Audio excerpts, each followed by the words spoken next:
দর্শক, আজকে আমাদের প্রিয় প্রেসিডেন্ট ডোনাল্ড ট্রাম্প তিনি আজকে একটা প্রেস কনফারেন্সে বলে যে বাংলাদেশ সহ পৃথিবীর বিভিন্ন দেশে আমেরিকান ইউএসএআইডি যারা বিভিন্ন সময় বিভিন্ন দেশে নির্বাচনে ভোটার আনার জন্য টাকা খরচ করে এবং বাংলাদেশ পায় $29 মিলিয়ন। সো তার প্রশ্ন হইতেছে যে আমরা কেন এত টাকা খরচ করতে যাব অন্য আরেক দেশের ভোটার আনার জন্য। আমি তো চাই আমার নিজের দেশের ভোটাররাও আসুক।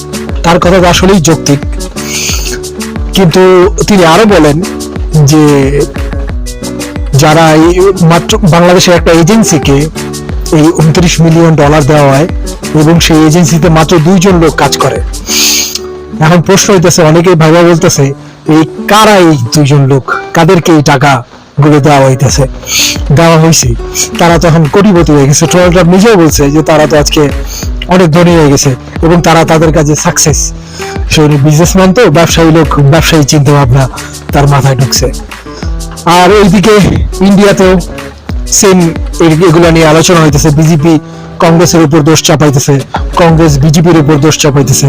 যা হয় আর কি আমাদের মতো দেশগুলোতে এগুলো চলতে থাকে।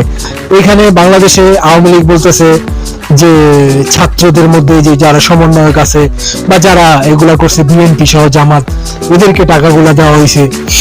এদেরকে কারোর এই টাকাগুলা দেওয়া হয়েছে, এই নামগুলা বললে মানে সবকিছু আবার উলট পালট হয়ে যাবে, মানুষ আসলে সত্যটা জানতে পারবে। সো এগুলো নিয়ে আসলে কথাবার্তা চলতেছে আজকে সারাদিন। আসলেই সত্যি কথা যে মাত্র 2 জন লোক একটা এজেন্সিতে চাকরি করে এবং তারা $29 মিলিয়ন পায়, মানে ইনসেইন। জানি না কোনো একদিন এই আমাদের এই প্রেসিডেন্ট ডোনাল্ড ট্রাম্প আমার খুব পছন্দ, এই জন্য আমি আমাদের বলি। সো খুব কোন দিন জানি নাম বলে দেয় আর জানি না কার নাম বের হয়ে আসে। সো দেখা যাক, এই কথা মাত্র উঠছে, কোন দিকে যায় আমরা দেখতে থাকি।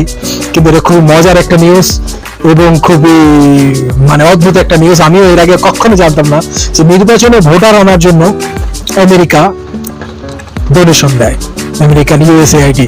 সো খুবই মজার একটা ব্যাপার এবং দেখা যাক ভবিষ্যতে কি হয়। আমরা তো জানাবো, আমি অবশ্যই জানাবো আমার এই চ্যানেল থেকে।